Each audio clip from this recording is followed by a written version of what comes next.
Shri Gurubhyo Namaha. Good morning and a very warm welcome to everyone. I am Manu Kashyapa from Advaita Academy. Let us begin with a small prayer.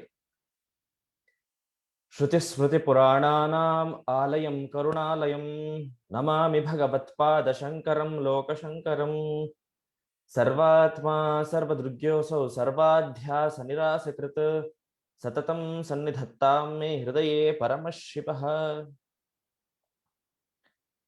I welcome you all to yet another session of Weekend with Wisdom.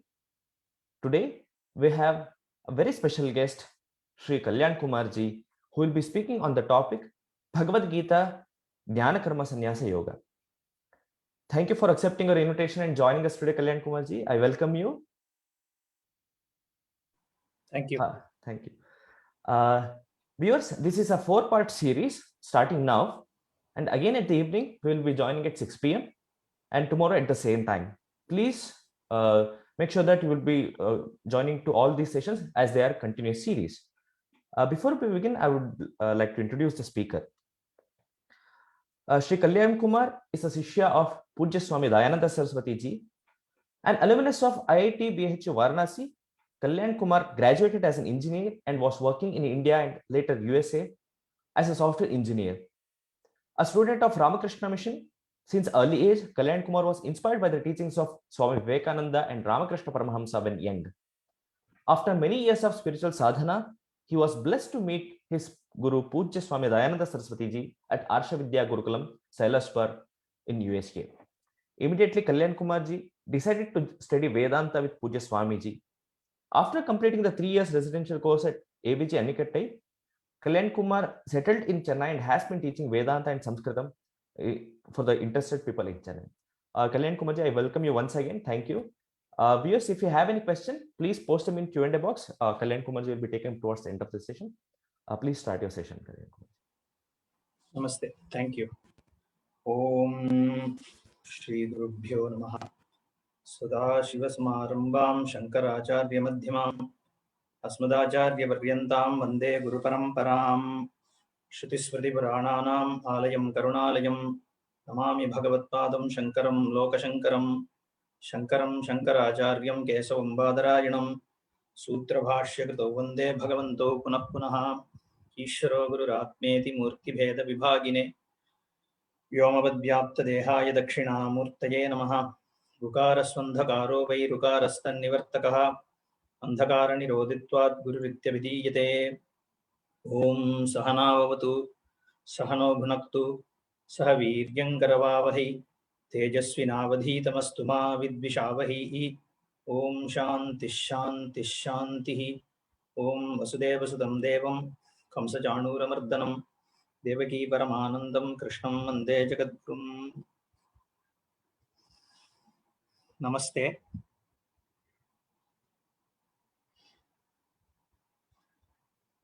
In these next 4 sessions of 90 minutes each, we shall be looking through one of the most important chapters of Srimad Bhagavad Gita, which is actually the 4th chapter, where Bhagavan is talking about Jnana Karma Sannyasa.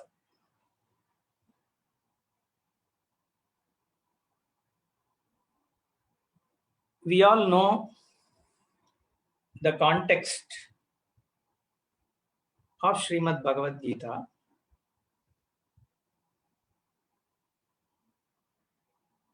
where Lord Krishna, who is presented as Ishvara himself by Vedavyasa, having a samvada with Arjuna, who represents Jiva.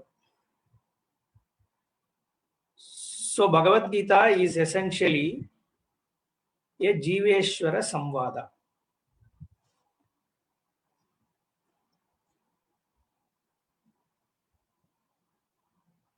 We call Mahabharata and Ramayana as itihasas. So this is how it was. This is how it happened. So it is considered historical. And even in this fourth chapter, Bhagavan is presented as an avatara, means Ishvara who took a form. We will talk about all those. But what I'm trying to say here is, we can take it as Bhagavan's avatara which happened, and during that avatara kala, this Upadesha took place. Alternatively, we can also take that Vedavyasa presented the Vedic vision in the form of a Jiveshwara Samvada, or this is an Akhyayika, a dialogue. If there was a dialogue, if there is a dialogue between Ishvara and Jiva, what would that be? Okay, so it is a illustrative presentation of a Jiveshwara dialogue. But why do we need to have these kind of this? Why should somebody like Vedavyasa present something like this? Why is a samvada need to be presented? Is a question we need to look at first. What is the context of Bhagavad Gita? Why should there be a samvada presented? What is the human? Why am I supposed to read a text like this? What do I get out of it? Like in elementary schools, we have these chapters. The tree will talk. I am a tree. I have trunk. I have these leaves. I have many leaves. I have only one trunk. Like that, it will talk, and then so it will be presented like that. So like that, here Ishvara talks about himself. What is Jiva? All that. Why do we need all that? What do I gain? I mean, is it like an information gathering that I am doing here? Is an important question. So the Jiva, as a human being, what am I looking for?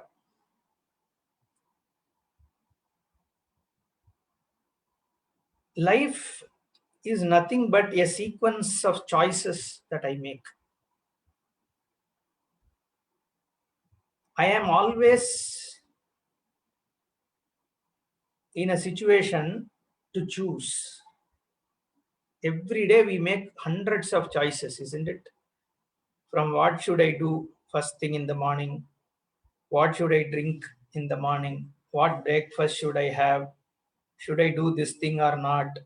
Should I go to office today or not? At office, again, I take decisions around. There are so many things which has implications. It's all about making decisions. So life is all about making choices.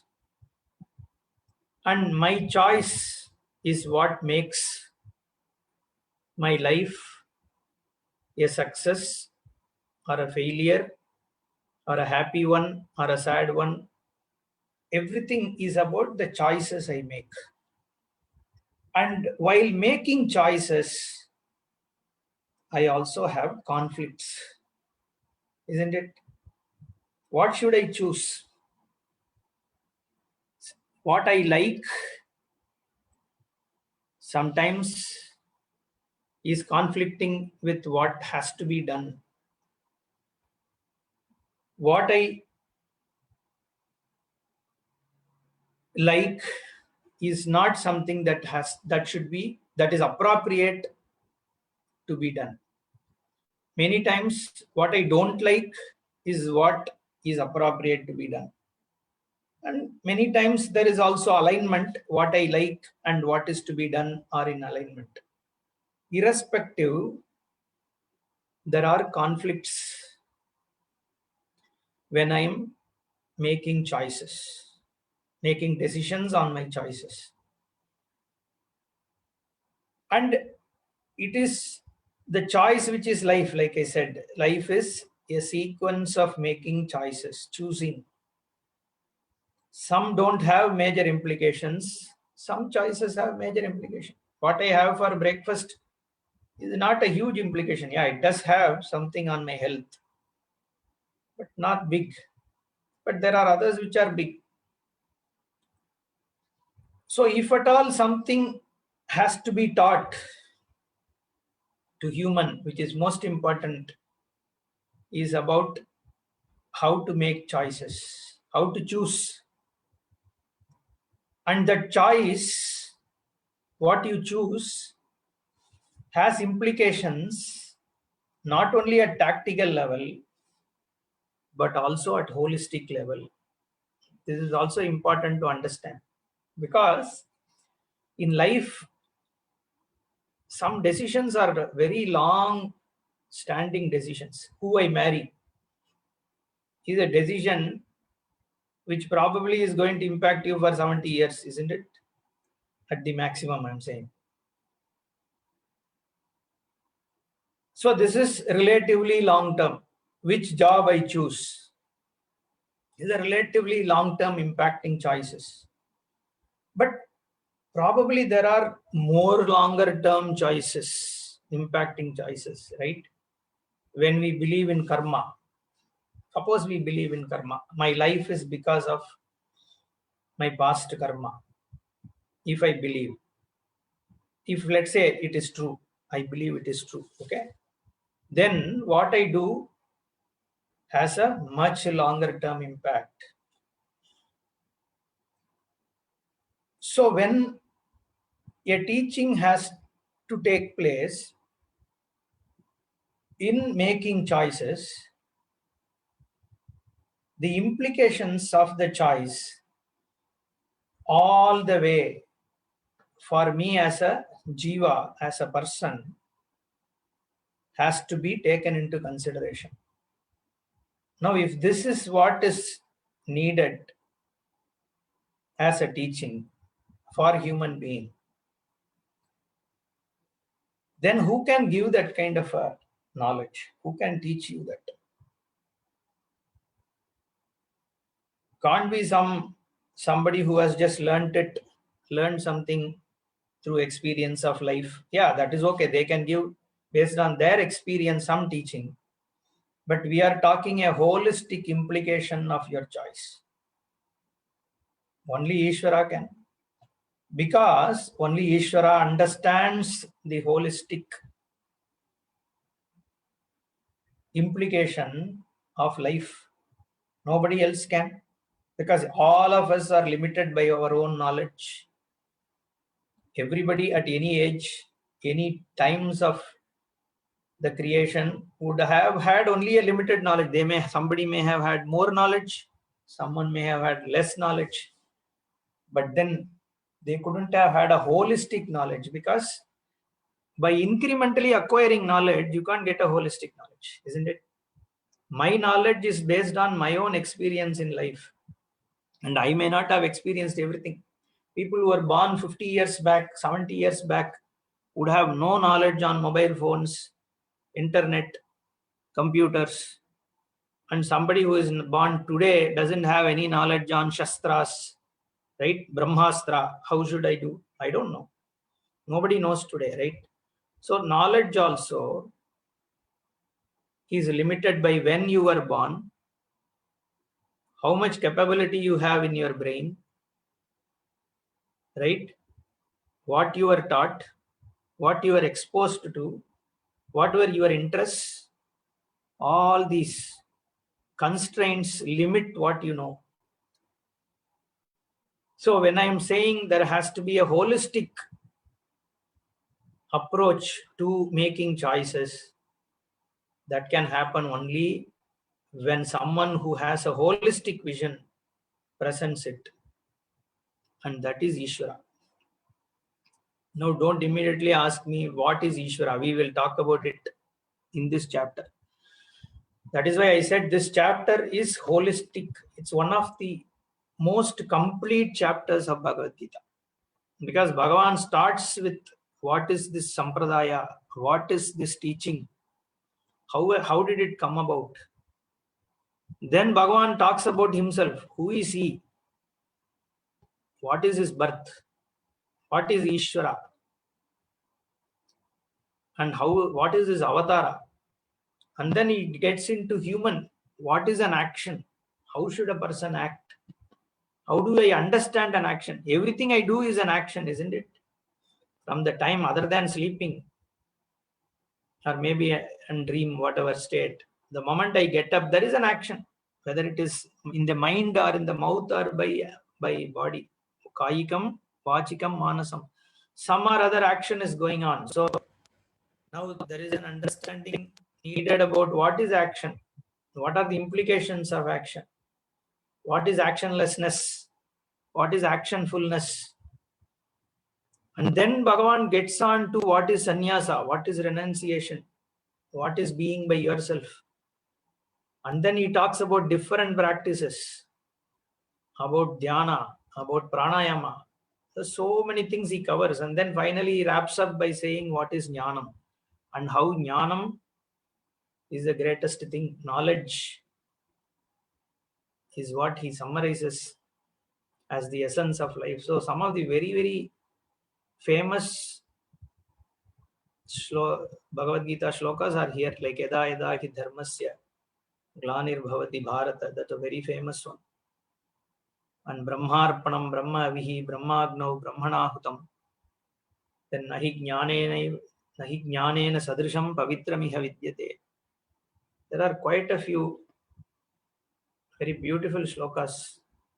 And it's a comprehensive vision, like I said, because it talks and it stadvidhi pranibhatena pariprash. What is, how do I learn? Who should I learn it from?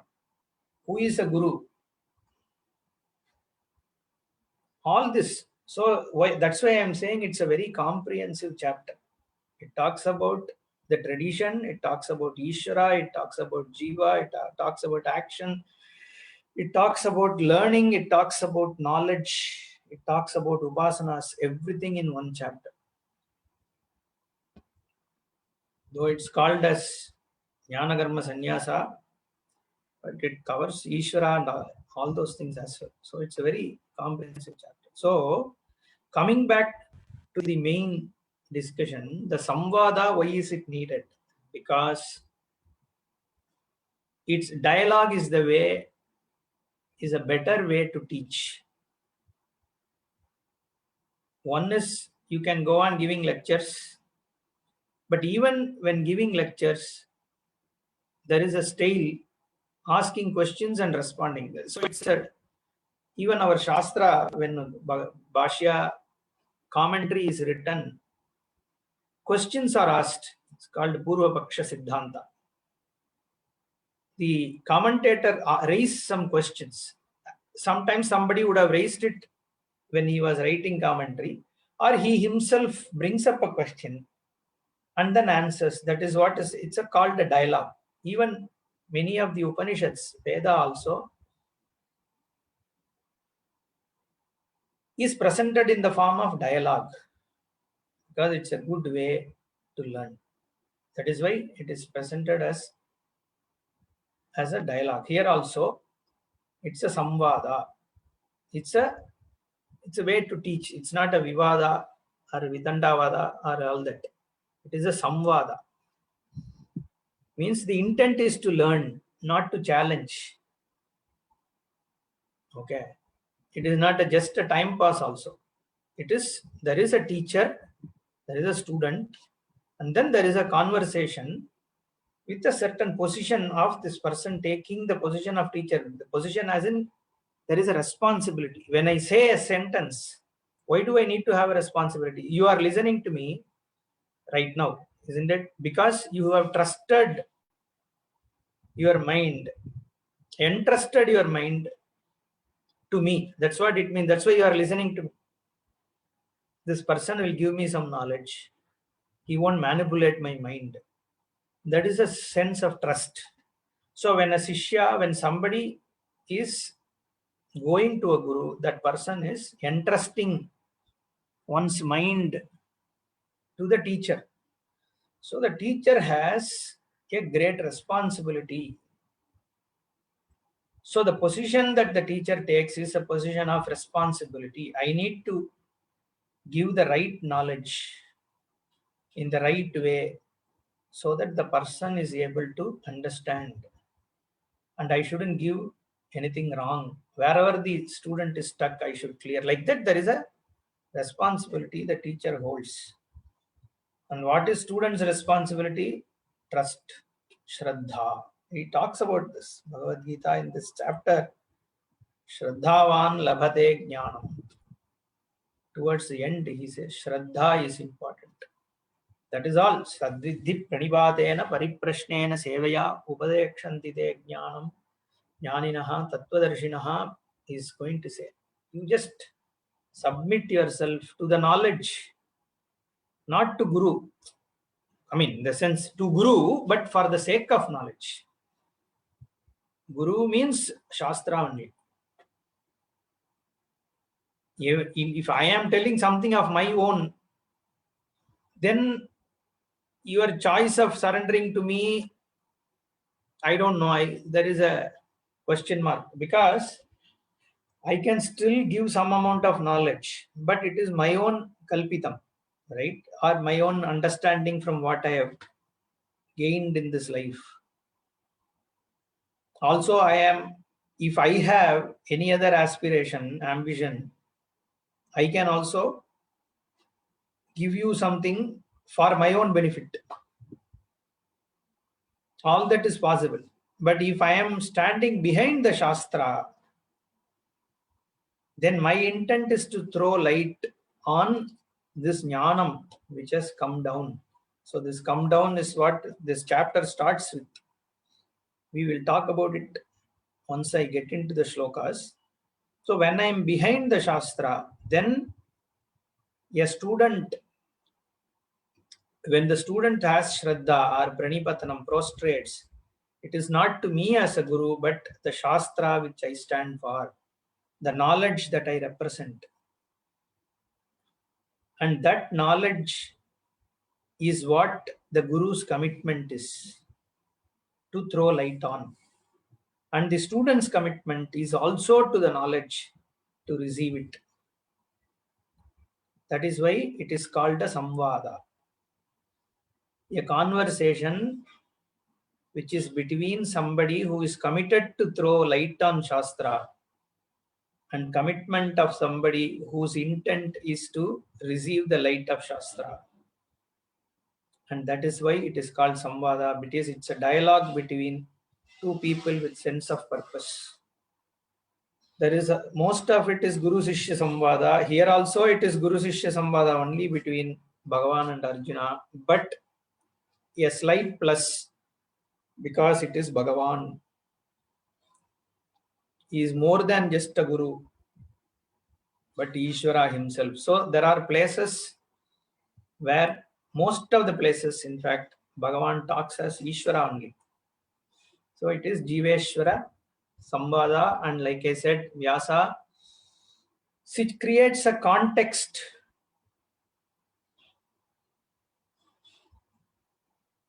to teach how do I make decisions, how do I take decisions. The entire Mahabharata is about that, but here it is a direct teaching in Bhagavad Gita. What should be your consideration? When every day you do action, what should be in your consideration? Then take your decisions in alignment to it. Be clear on your goals. And once you have clarity on what you are aspiring towards, that clarity drives your decision. Vyavasayatmika buddhihi ekeha kurunandana bahushakahi anantascha buddhayaha avyavasayinam. When you have clarity of goal, sense of purpose, then your path is straight. You know what to choose. But if you don't have that, then every day your priority changes. because you are driven by what is the next thing that I can get that can give me some pleasure, and that there are hundreds, and there is an industry which is working around you to invoke that pleasure seekingness in you. New phones, new TVs, new bikes, new kind of games, new kind of serials, TV serials. Oh God, there are umpteen things which can invoke that pleasure seeking you. And Bahushaka hi Anantaha. So that sense of purpose is what the entire Bhagavad Gita aspires, intends, tries to give you.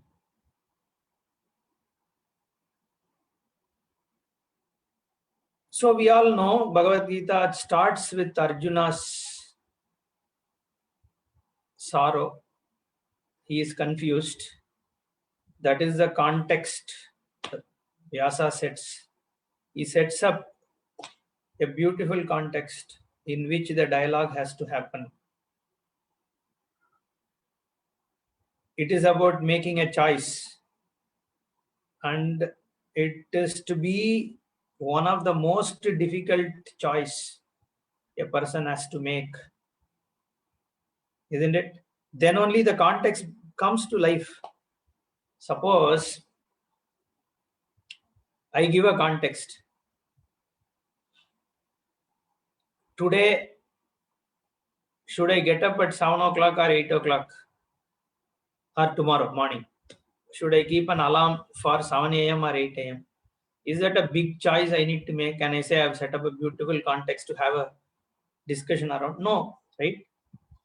Suppose I say, should I join this job or that job?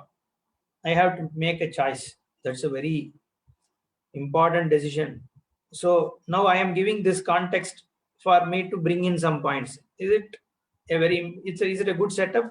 Yeah, it is better than probably getting up tomorrow at 7 a.m. or 8 a.m. Correct. Let's say third choice. I set up a context where I have to marry this person, that person, or be unmarried. Let's say I have to take a decision. Is it an important setup where I can have some discussion, teaching about? Of course, yeah, it is important, definitely. So that's a thing that everybody has to make a choice about. So it's a difficult choice. So if I am taught on how to make that decision, it will be useful for me.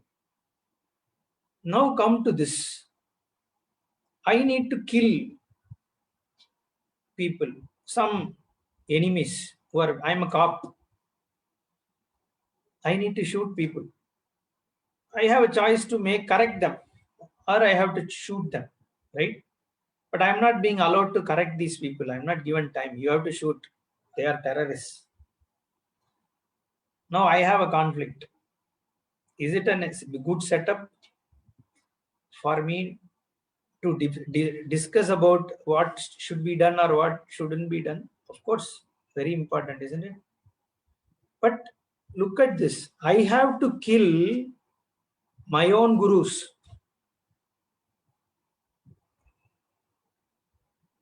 who I have high regard for. I have to kill my own uncles or even brothers.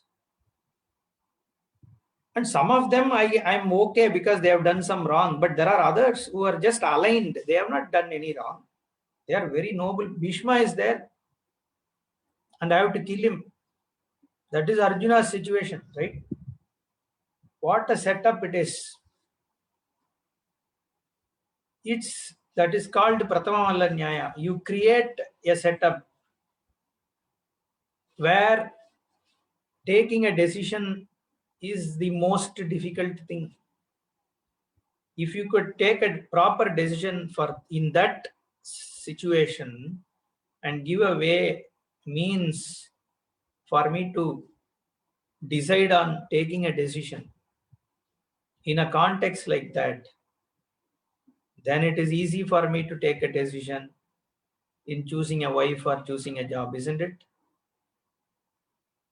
And that is the setup. That is what is Arjuna's conflict. All great dharmikas are going to die. How will dharma be protected? If Bhishmacharya is killed, Dronacharya is killed, then, and all, there are so many, these are known names. There are so many who are going to be killed just because Duryodhana has a problem. That's the context. And Bhagavan also, when Arjuna cries, cribs like this, he keeps on cribbing. Bhagavan is patient. He says, no, you have to war. You have to fight it. Don't you? So like that, he's lightly talking. He doesn't teach anything for the entire first chapter. Because this fellow keeps saying dharma and all. Oh, what will happen? Strishu nashtasu, all that. Jayate varna sankaraha. Sankaro narakayaiva. The whole world will become adharmika. All that he says. But Bhagavan doesn't say much. He just says, don't be like this coward. Just get up and fight. That's all. Then, after one stage, Arjuna says, he drops his bow's arrow and all. He says, hey, take me as your Shishya. Shishyastegam Shadhimam. You have to save me. Give me whatever is needed. Teach me.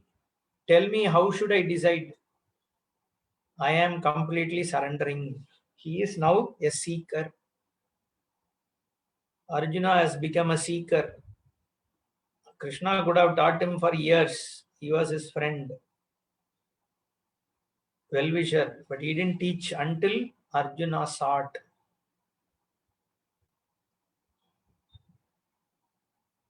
So that Vidivat, properly you should approach with the right attitude after having gained certain composure and clarity. You should be desperate for the knowledge. Then you are a deserving seeker. Otherwise, this knowledge really doesn't work. In fact, it can be counterproductive. Therefore, Arjuna, after he says, Shishyasteham Shadhimam Tvam Prapannam, other than you, who can clarify these doubts for me? May you become my guru and teach me. Then Bhagavan starts teaching. You know what he says? Ashochan Anvasochastvam Prajnavadamscha Bhashase Gatasun Nagatasumscha Nanusochanti Panditaha. He starts saying these are not reasons for worry, for repenting, for crying. If you are a knowledgeable guy, if you understand the truth, you have nothing to really worry. Whatever you are worried about, they just don't deserve the stature of being cause of worry. Obviously, Arjuna is shocked. Did Krishna hear me properly? I am talking about killing Bhishma, Drona, about so many women becoming widows, about dharma going away. And here he just starts off saying, you are worrying about things which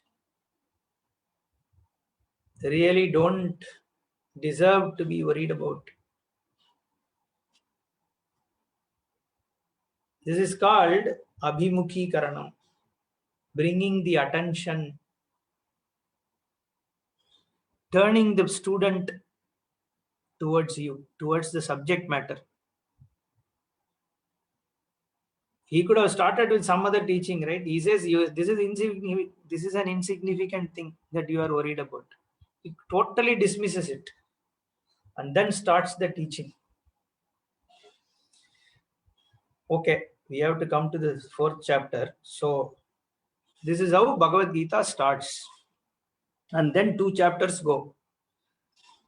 How do they go? Bhagavan straight away jumps into what is the truth, what is the reality, what is unreal. Nasato vidyate bhavaha, na bhavo vidyate sataha, ubayorapi drishtontaha anayoho tattvadarshibihi. Like that, he starts with what is the sadvastu, what is the existence. When you say existence, what is the existence?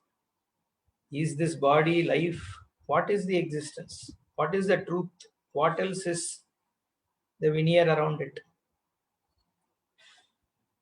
That is where he starts. Then he talks about karma and all that. Then sthita prajna lakshana. What is a jnani? Like that he covers chapter 2 and then he completes the teaching. Then Arjuna asks the question, what is it? Why you are confusing me? Should I take sannyasa or do karma yoga? Then again the teaching starts. Bhagavan talks about karma yoga and all that. That is chapter 3. And then he wraps it up. That's when the 4th chapter starts. Okay. Now let's get to the 4th chapter. Atha chaturtodhyayaha jnana karma sannyasa yogaha Shri Bhagavan uvacha imam vivasvate yogam proktavan ahamabhyayam vivaswan manave praha manurikshvagave bravit evam parampara praptamimam rajarishayo viduh sakale neha mahata yogo nashtah parantapa सयेवायं मया ते अद्य योगः प्रोक्तः पुरातनः भक्तोऽसि मे सखा चेति रहस्यं हि एतदुत्तमम्. Jnana karma sannyasa is the topic. Jnanena karma sannyasaha. Dropping actions through knowledge. What does it mean? How can I drop action through knowledge? That is the whole chapter about. Should I drop the action or should I pursue action? Is the question. Should I remain in thick of action, earning money, taking care of family, life, all that, or should I just drop everything? Is where how the question is generally understood. Arjuna also understood it like that. But Bhagavan is going to answer saying that that has nothing to do with doing or dropping the action. Whether you do physically or not is irrelevant. That is why this chapter is called Jnana Karma Sannyasa Yoga. The knowledge about dropping action through knowledge. So Bhagavan starts by praising this knowledge. What knowledge? That he already covered in chapter 2 and 3. Bhagavan doesn't give chapter wise. He gave this knowledge to Arjuna. Vyasa composed it in terms of these 18 chapters. So the verses were Vyasacharya's. So here, therefore, it's not that, oh, this is the 4th chapter, so my first shloka is Imam Vivasvate. It's not like that, right? Bhagavan hasn't. Do you think Bhagavan would have said, okay, now 4th chapter, Imam Vivasvate? Not possible. He is continuously talking. So this is in continuation of what has just gone by. He just completed about Karma Yoga and also what is Jnanam. So he is praising that knowledge. And you know what? He starts with Imam Vivasvate Yogam Proktavan Aham Imam Avyayam Yogam. This knowledge which gives you freedom, and this knowledge which doesn't go away, this knowledge which liberates everyone, this knowledge which makes you perform karma yoga, was given by me to Vivaswan Surya. This is not new. This is very old knowledge.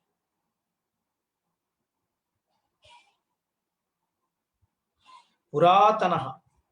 In the third verse he says, Maya proktaha puratanaha yogaha. This is a very old knowledge. Old as in, as old as the creation itself is. Because when I created this world, I gave it to Surya.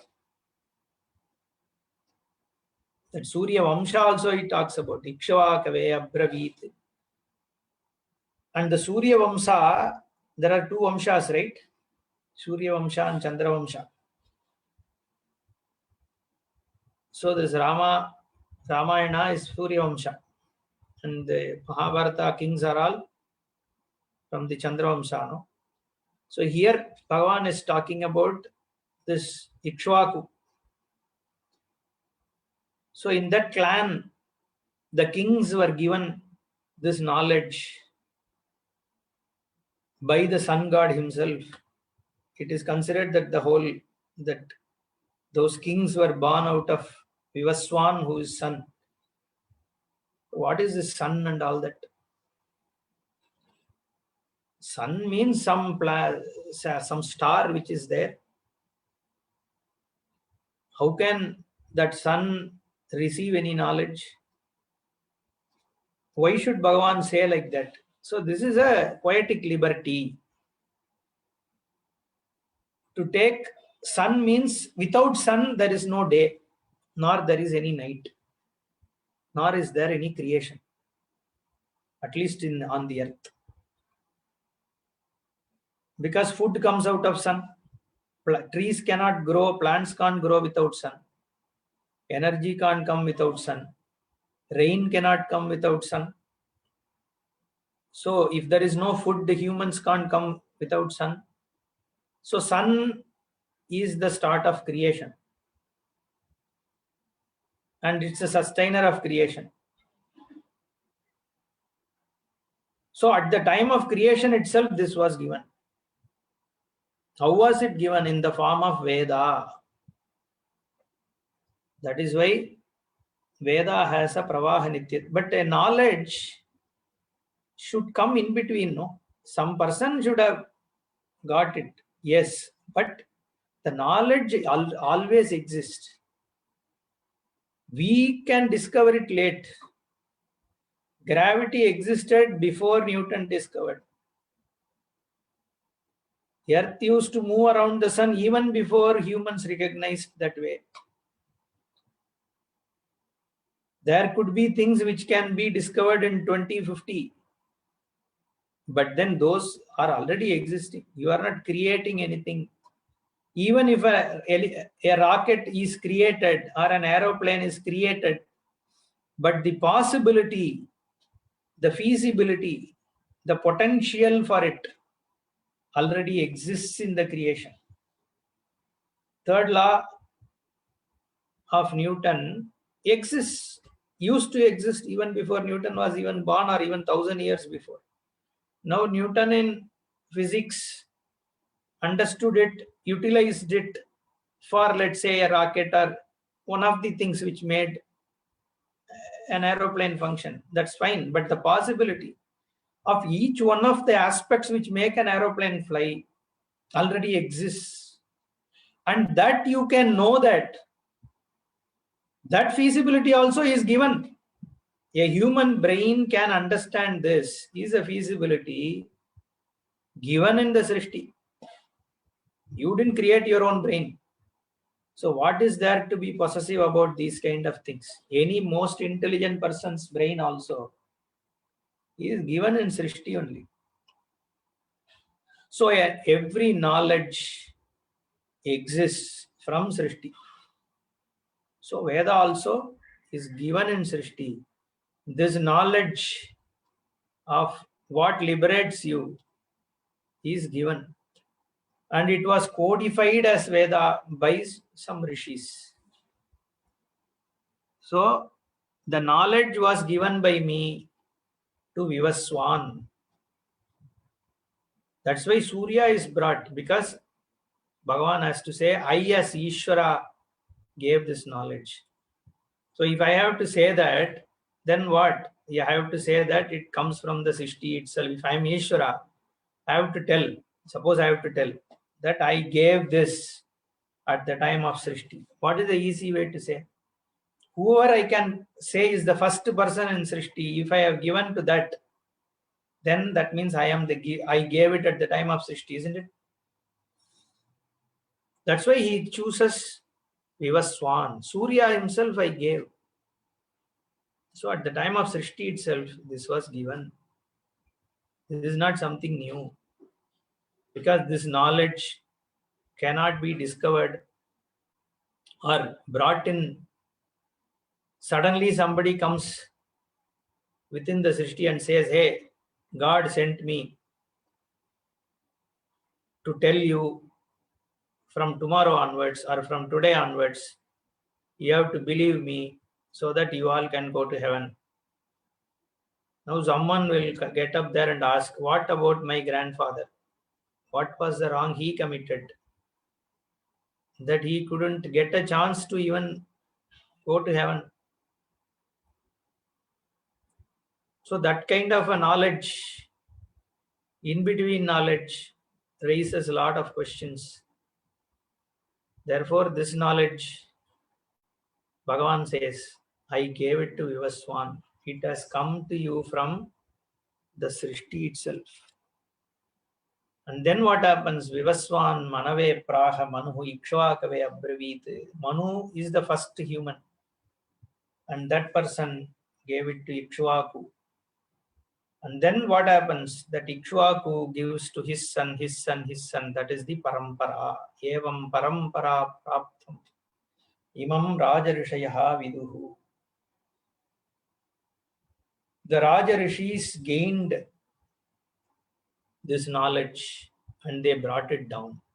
So why should kings be given this knowledge? Why it wasn't given to some ordinary person first? Why kings? Because where is the knowledge needed most? It is needed where there is power. Where there is absolute power, if that person doesn't have proper knowledge, the one who administers, the one who rules, one who has absolute power, if that person is not equipped with the right attitude and knowledge, then the whole power becomes a problem for that person and for everybody else. If you have to handle power, you need to have a certain composure, certain foresightedness, certain knowledge, what is right, what is wrong. You should not have a big longing to grab. That's why in those days for kings, all the riches are said that the kings own them. Why? Because then only the king will not all the time be after some riches. If king himself is running behind things, then how can he protect others? So there should be this knowledge so that a power can be handled appropriately. Therefore, this knowledge was given first to the kings and they used to protect dharma. That's what Bhagavan says. Rajarishayo viduhu sakale neha mahata yogaha nashtha parantapa. But over time, that knowledge, which knowledge? This spiritual knowledge, it got lost. Lost means what? Not that it was gone, it reached. Shankaracharya in this clarifies, because the people who received it, this knowledge, over time, because they lost the dharmic nature, because they become weak. They didn't have sense control. Because it reached them, this knowledge wasn't properly handled. But that knowledge, I am telling you, Sayevayam Mayate Adya Yogaha Proktaha. Whatever I just told you, it is the same knowledge. Don't think that I am telling you something new. Even though I am Ishvara, I am not telling you something new here. This is the Sampradaya. This knowledge is not, I am here standing on a mountain and giving some gospel. This is not for you to believe. This is for you to understand, because this whole knowledge is for liberating you. And we are talking about liberating you here now, not after going to heaven. As you are sitting and listening to this, as you are on the Ratha listening to this, you get liberated by this knowledge. And that kind of a knowledge is what I have just given you. It was given for everyone from Srishti. Everyone had access to it in some form. But because it reached some weak people, it got blunted. So I am rejuvenating it in a sense by giving it to you. Is how he is wrapping up his discourse or conversation, samvada. Saying whatever I've given you, you have understood, I hope, that this is what is Brahman, this is what Sadvastu is, this is how a karma has to be. In the second and third chapter, he has spoken about it. So he is kind of in a ramp down mode. So Bhagavan says, this knowledge is not new, Puratanaha. It has come down from creation. But you know why I gave you this knowledge? Bhakto sime sakha cheti. Rahasyam hi etaduttamam. Because you are my bhakta. Not only bhakta, you are also my friend. Because Arjuna so far had Krishna as a friend. No, because he's become a bhakta, he shouldn't feel, hey, I have lost a good friend. So Bhagavan says, you are not just my bhakta, you are my friend too. You continue to be my friend. But at the same time, you are my bhakta because you said, I prostrate to you. Guru Bhakti also, right? Or Bhagavad Bhakti. Either way you can take. Because he is able to relate to Krishna as Guru. So there is a Bhakti. A surrender to the Shastra, like I said. The Shastra is Guru. There's no, you can't separate that. Then only it is Guru. Jnanam is only through Shastra Shravanam. Now this can be a question. Why only Shastra Shravanam?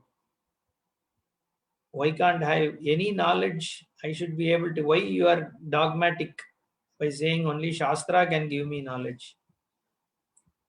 So the Shastra means it's not some, some scriptural, some dictation, right? We are not asking you to believe in some words and do some puja, all that. That's not what we are talking. When we say Shastra, some people who are not exposed to it, I want to just give a context. Shastra means is like a mirror. What does Shastra talk about? About you. But then you can say, I know about me. I am this person, so and so. Why should Shastra, how will Shastra tell about each person? How can Shastra know about me? Shastra was written by somebody some thousands of years ago. I am born now. How can he tell what I am about?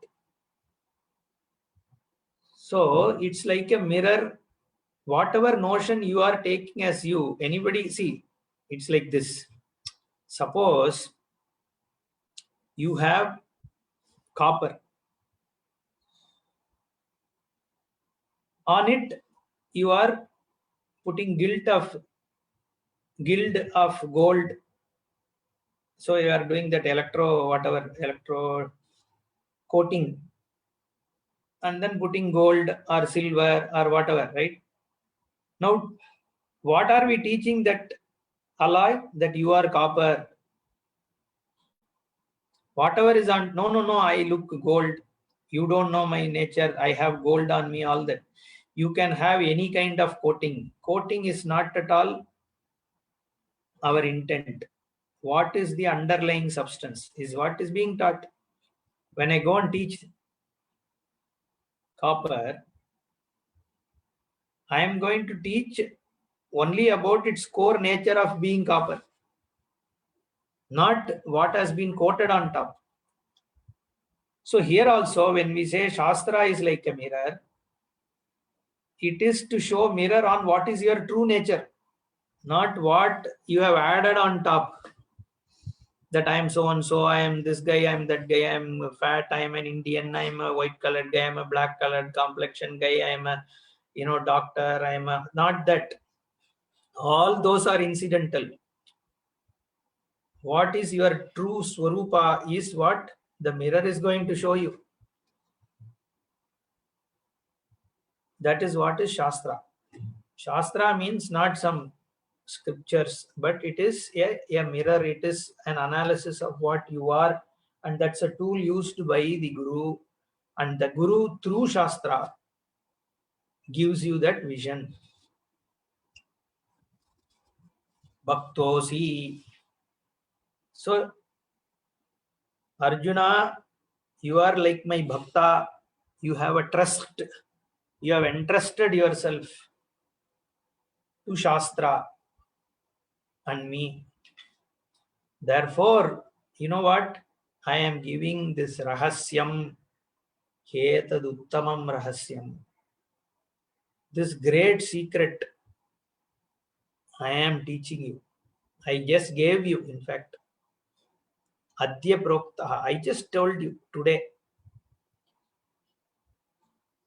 This great secret. What is the secret? This whole teaching is considered secret for two reasons. In fact, there are two kinds of secrets. One, where it is kept hidden. Certain things are secretly kept. Like in Ananta Padmanabha Swami temple, jewels are kept under this thing, right? That's a secret vault. And another secret is like Chidambara Rahasyam, for example. They show that Rahasyam. You see there is nothing there, but then they say that is Akasha Tattvam. It is in front of you. You are seeing it, but you don't understand. Like E equal to MC squared. I don't understand, right? That is E also is known, M known, C is known, square I know, but E equal to MC square I don't know. Just giving an example, right? There are so many things. Like on your laptop, we are just talking about motherboard to chip connection, for example. It is in front of you, but how do they connect? I don't know. So it's Rahasyam because I don't understand, even though it is in front of me. So there's also two types of Rahasyams. One which is hidden, another which is in front of you, but you don't recognize it. The second one is the most difficult, right? Uttamam Rahasyam. Why here it is? Because it is you. It is about you, but you don't know that. The me, which is in, so I don't know myself. That is the Uttamam Rahasyam. I am hidden to me. And Shastra says you are not this. Whatever you are saying, you are none of that is you. You are not the body, you are not the prana, you are not your mind, you are not your thoughts, you are not your emotion, you are not any of this cognition. Whatever say you are, that is not you. So whatever I am telling, this is what I am, Shastra says that's not me. Then what I am? Rahasyam. It is the most secret thing. Because it is not even what is in front of you. See, something which is in front of you, that you are not able to realize is a big rahasyam, correct? What is bigger than that rahasyam? Which rahasyam is bigger than that? You yourself, you are not known to you. That is the biggest rahasyam, no? Uttamam rahasyam. But I have told who you are. Te adya proktaha. So like that he says. So Arjuna should immediately jump. No, I didn't understand. No. He says he doesn't understand, but not about this Uttamam Rahasyam. He is saying, how can you say you only gave it to Surya? Like if 3 shlokas I said, okay, immediately where does your mind go? Not all this Uttamam Rahasyam, me and all that, right? Bhagavan has given it to Sun God. How can Bhagavan give it to Sun? Sun is like there. Could he have even given it like that? Only we'll think, basic human think, isn't it? Arjuna also is asking that kind of a question. Arjuna uvacha aparam bhavato janma param janma vivaswataha katame tadvijaniyam tvamadau proktavaniti. Hey, you were born just now for Vaideki.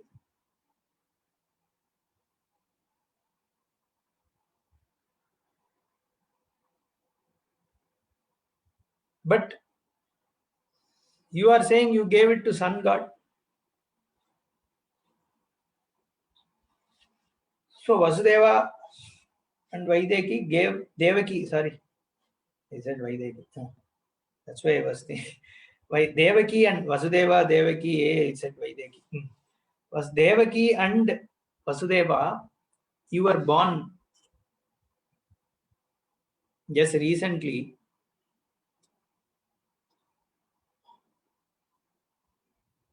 But you are saying I gave it to the Sun. So does that mean that Arjuna doesn't understand who Krishna was? It's not that. That's why Shankaracharya in the Bhashya says, people may think like that. Also, it is a context to reveal what is Bhagavan, or for Bhagavan to reveal who himself is. To give him that context, to talk about it, is why Arjuna asked this question. Like that only Shankaracharya gives his commentary. Because Bhagavan now gets an opportunity to talk about what is his birth. Bahuni me vyatitani janma karma chade divyam. Like that he is going to talk. Yada yada hi dharmasya glanir bhavati bharata. He is going to talk all that. No? So who gave that context? Arjuna only gave him that context. By what? Asking this question. What is he asking? Aparam bhavato janma param janma vivasvataha. When was Sun created? When were you born? You are just born sometime back in the jail to Devaki Vasudeva.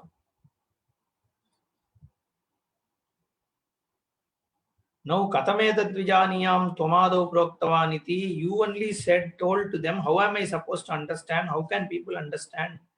You as Mr. Krishna, you have a limited body, born in a particular time. You just grew up. So either you say that in previous births, sometime I told, maybe you can tell like that. But I was also having many births. I don't, even if I had given this knowledge to Vivaswan, for example, Arjuna can say like that. How? I don't remember. So you can't say in previous births you have given, because how will you even remember that? I don't remember. Then what is this that you only gave it to Vivaswan and all that? So now he gives Bhagavan an opportunity to talk about Ishwaratvam and then Avataravada, all that. And this is very important for us also. What is God? Why should I know God? What is this creation about? Why is all this happening? On one side you are saying moksha, all that, but why? What is this world? Why am I born? Why is such a difference in the way people are? Why is there so much difference in each person, one person's experience versus another person's experience? Why am I struggling? Why is somebody else happy? Why am sometimes happy, sometimes not happy? Why is somebody having money, somebody not having money? What is this creation about? Why there is a differentiation?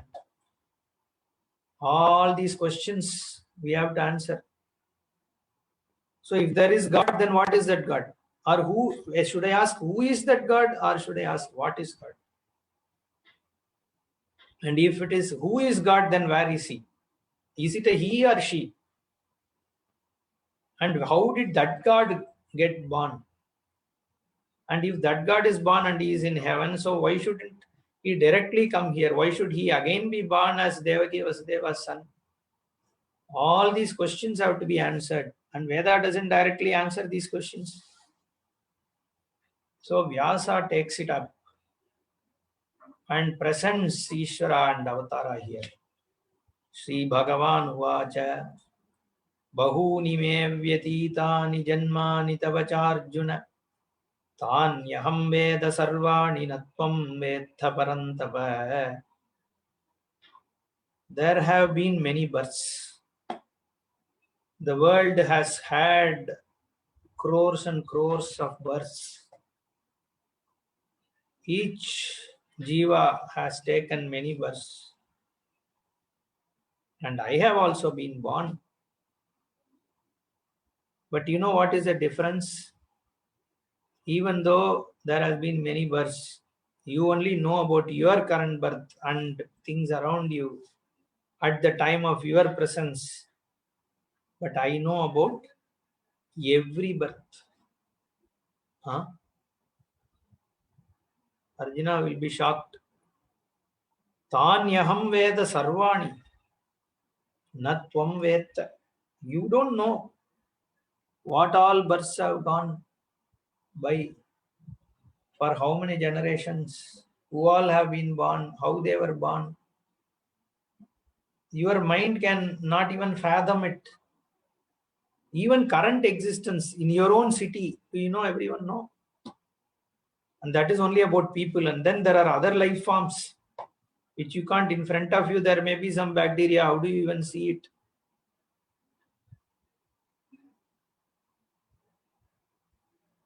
But I know all of them. Tanyaham Veda Sarvani. Then there is a Visesha Upadhi. Then a natural question comes to everybody's mind. Then what is this God? Is there somebody who knows about every life? And how can that God's mind remember all that?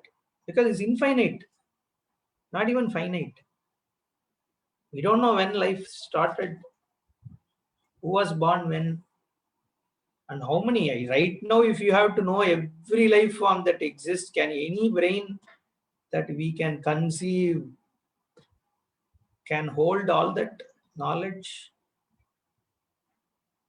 Our mind cannot even think about such a mind. Forget having that kind of knowledge. A possibility of a mind having that kind of a knowledge itself is not conceivable. Then here Bhagavan says, Tanyaham Veda Sarvani. I know all of them. Means that Upadhi is a Visesha Upadhi. What is this Upadhi? This mind, this body is my Upadhi. And if Ishvara has to have an Upadhi, it has to be a Jnana Matra Upadhi. Our Upadhi, mind, is constrained, limited by our karma and other. Karma model, we say it is constrained because of our karma phala. Even if we don't believe in karma, we can say our mind is constrained by its capacity. And that Upadhi, Ishvara Upadhi, cannot be constrained by this Upadhi if it has to know everything. It has to have a different kind of Upadhi which is unconstrained. That is Ishvara Upadhi. And that is what Shankaracharya says, Nitya Shuddha Buddha Mukta Swabhavaha, unconstrained, unlimited, pure, free of limitations. That's what Bhagavan here continues. Ajopi sanne, avyayatma, bhutanam, ishvaropi sanne, prakritim swam adhisthaya, sambhavami atmamayaya. How am I born? Bhagavan says, I am not born within the nature, Prakriti. I am not born bound by the nature. Whereas, hey Arjuna, you are born that way. You are bound by what? By what Punya Papa you did in previous births.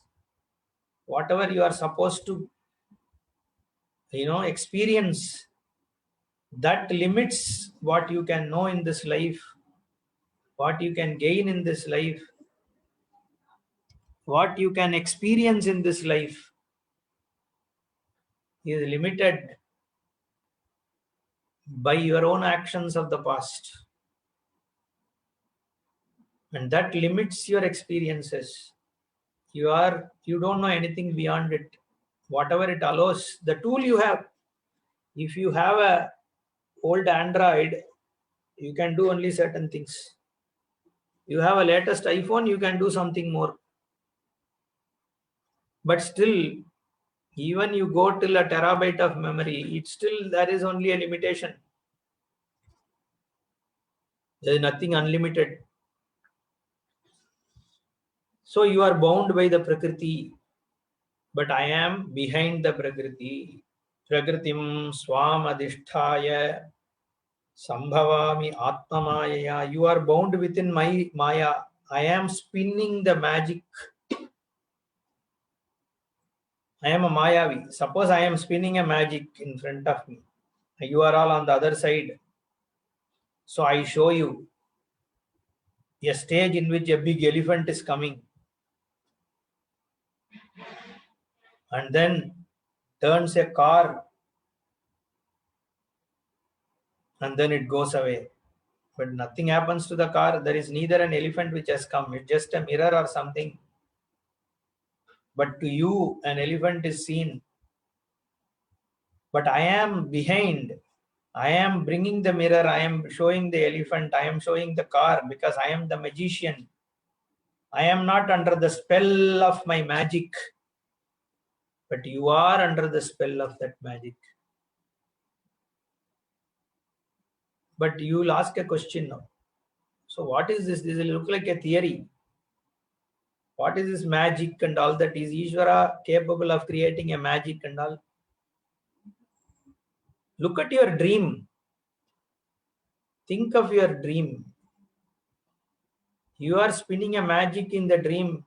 Within that, you are one of the players, actor. There are many other actors. There is a dream. You get affected. By your own world, you get affected. Because in your dream, you are spinning a lion, you have a Rakshasa, you have your kid, and you yourself, and you are struggling, running away from that Rakshasa, you go and fall into the mouth of the lion, and then you get up in the morning. Right? Now the dream, you are spinning, but you are also there. Like that is the Ishvara Srishti of Maya. It is spun. It's a possibility. Because when I come out of this Maya, the spell of it, through Jnanam, then I can see what it is. There is a dependent reality of this Jagat on a Sadvastu. None of this Jagat, whatever I see, has its own existence. It has a dependence on Satta. But still I see this Jagat. How can it happen? Only because there can be a Maya. Otherwise, this dependent reality, which doesn't have its own reality, any part of it, it can exist like this way only if there is a Maya Karyam. That vision is there in a Jnani. And that is how the reality is. So this is not like we are just prophesizing or theorizing something which is not recognizable by you. You get what I'm saying? We are not prophesizing or theorizing something that is not recognizable by you. But by gaining a jnanam, this Mayavitvam is recognizable. So even though right now this Vada, Avatara Vada, until you gain this knowledge is as though it is a theory, but this is not an eternal theory like, you come to heaven because you believe. That theory can be proved only after you die. But here, this Maya Jagat is recognizable, cognizable once you gain the Jnanam. So here Bhagavan says, Atma Mayaya Prakritim Adhishtaya Sambhavami. You know how I am born? By keeping this Maya under my control, I am born.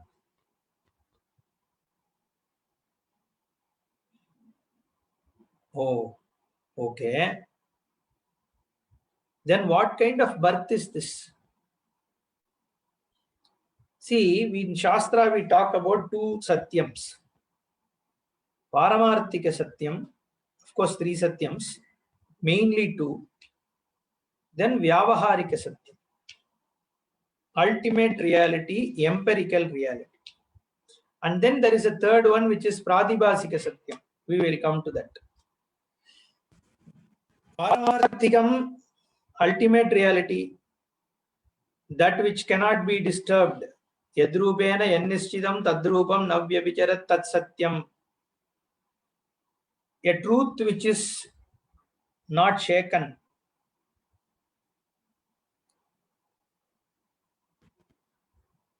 It remains the same. That is Paramarthika Satyam. Brahma,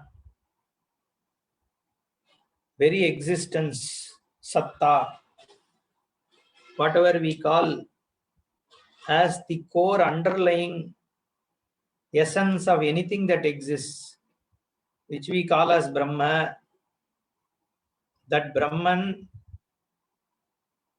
doesn't yield itself to any change.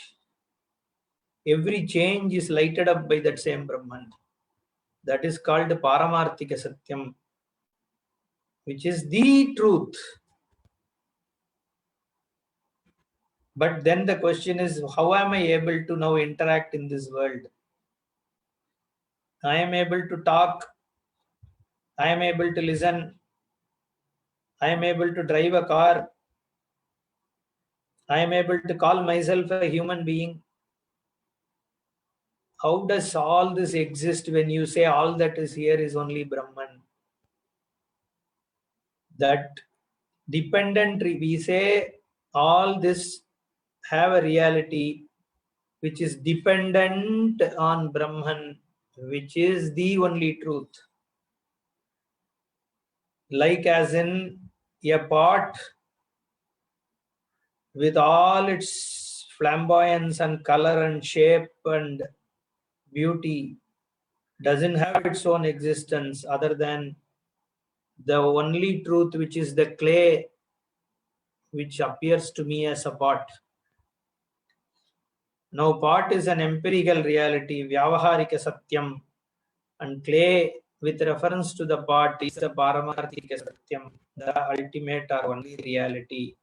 Because everything about pot is only clay. The weight is the weight of clay. The touch is touch of clay. The pot was clay, is clay, will be clay before its existence and after its existence. So Paramartha Satyam is clay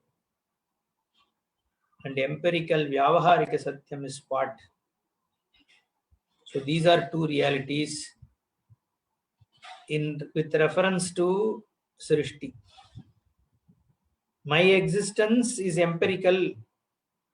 I call myself human, empirical. I touch the wall, empirical. I say a word, it's empirical. But ultimately it's all Brahman, which is Paramarthikam. Now is Bhagavan's birth. Ajopisan Avyayatma. I am unborn and I don't change. Bhutanam Ishwaropisan. I am the Ishwara and I am born with Maya under my control. How am I born? I am not born as a Paramartha. Krishna here is not Paramartha. He was born to Devaki Vasudeva.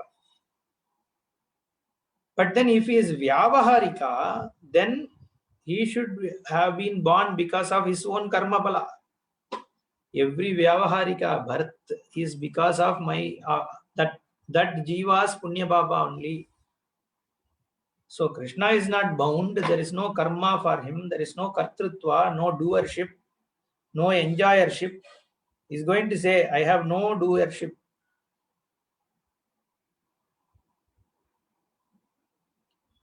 Then how is he born? Then only the third satta, which is called Pratibhasika Satyam, which is superimposition.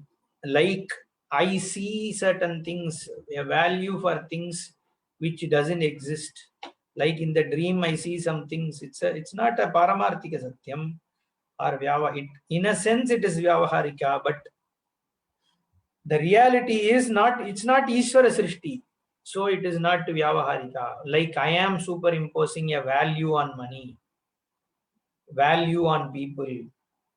That is all called Pratibhasika Satyam. Projection. Here Bhagavan is projecting himself. That is why he says, Swam Adhishtaya Prakritim Sambhavami Atma Maya. By my magic, I project myself into this Jagat. Jataha Iva, like that Shankaracharya in Bhashya. Dehavan Iva, Jataha Iva. As though he is born, is how Ishvara, that is called Avatara. Then what is Avatara? Means descending from where? From the nature of being a Tatastha, a substratum. He is projecting himself as though part of this Jagat with the body and all that. That means he is coming down in his level to project himself. He is a all-pervasive Bhagavan, right? He cannot have one body. He is everybody. And he and she, it's all same. But then as one body, as doing some action, he is manifesting himself. Avirbhavanam. So that manifestation limits temporarily Bhagavan's all-pervasive nature. That is why it is called Avataranam. Comes down in terms of his level. That is Avatar. That is how Avatara has to be understood. But why should an Avatara take place? That is what he answers. Because the moment you say Avatara, that means it is with the body. He has to be born, he dies, all that. It may be within the Maya, Ishvara's control, but still it has a question of time and place and why. So the why is answered, Yada yada hi dharmasya glanirbhavati bharata abhyuttanam adharmasya tadatmanam shrujamyaham paritranaya sadhunam vinashaya cha dushkritam dharma samsthapanarthaya sambhavami yuge yuge. These two verses, he gives the reason for bringing him in. Yada yada hi dharmasya hanihi bhavati. Whenever there is destruction of dharma, abhyuttanam adharmasya tada atmanam srijamyaham. To remove the adharma, I bring myself in as an avatara. What is this dharmasya hani? Does dharma is eternal. Truthfulness is suppose a dharma. Satyam vada. If it is a dharma, it has to be a dharma only.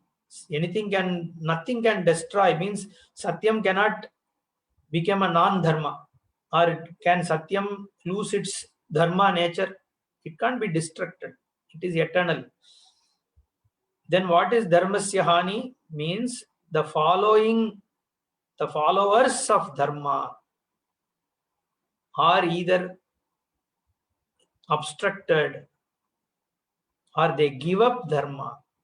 That is dharmasya. So it is following of dharma is given up, or it becomes difficult because the environment is not conducive.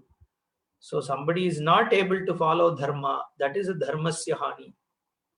Then what happens? Adharma becomes more. We will see this in the evening. We have only 5 minutes.